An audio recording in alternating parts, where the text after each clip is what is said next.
ज़रा एक मिनट, इस रैकेट का कलर आपको कौन सा नज़र आ रहा है? आप कहेंगे ये रेड कलर का है, जो कि सही है आपके नज़रिए से, आपके पर्सपेक्टिव से। पर अगर आप मुझे पूछते हैं तो इसका कलर रेड नहीं, ब्लैक है, क्योंकि ये मेरा पर्सपेक्टिव है, मेरा एंगल है।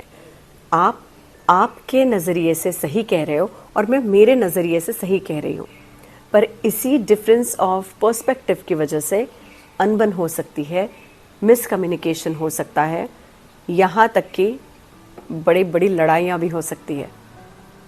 आज हम इसी पर्सपेक्टिव के बारे में थोड़ा जानेंगे। हम कई बार हमारी ज़िंदगी में छोटे छोटे इवेंट्स को, चीज़ों को अपने ही नज़रिए से देखते हैं, और उसमें सिर्फ देखने का एंगल नहीं होता है, उसमें और बहुत सारी चीज़ें होती हैं जो हमारे माइंड में पहले से स्टोर्ड इन्फॉर्मेशन होती है। हमारे खुद के एक्सपीरियंसेस, हमारे अपनों के एक्सपीरियंसेस, कुछ चीज़ें जो हमने सुनी हैं, कुछ चीज़ें जो हमने देखी है, इन सब का जो मिला जुला होता है वो स्टोर्ड होता है हमारे माइंड में कहीं।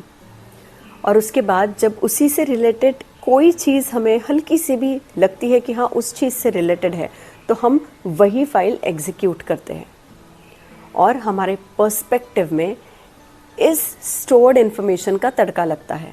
उसके बाद क्या होता है?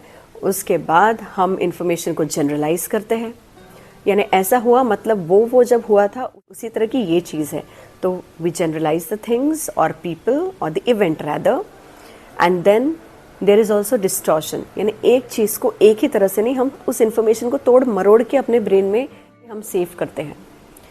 Next is deletion. कुछ कुछ चीज़ें फिल्टर आउट हो जाती है, जैसे कुछ इवेंट होता है, कुछ चीज़ें फिल्टर आउट हो जाती है और कुछ चीज़ें हम हमारे साथ रखते हैं।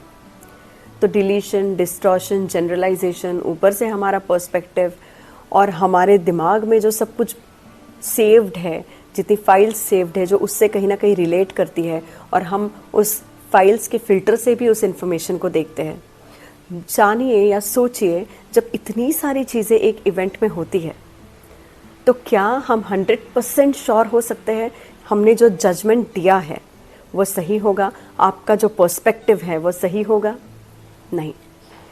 जब इतनी सारी चीज़ें चल रही होती है किसी एक इवेंट को महज देखने में या किसी एक इवेंट को समझने में, तो ज़्यादातर चांसेस है यहाँ सच्चाई है, रियलिटी में जो घटना हो रही है, जो चीज़ें हो रही है, वो सप्रेस हो जाए और ऊपर जो बिल्टअप होगा वो पर्सपेक्टिव।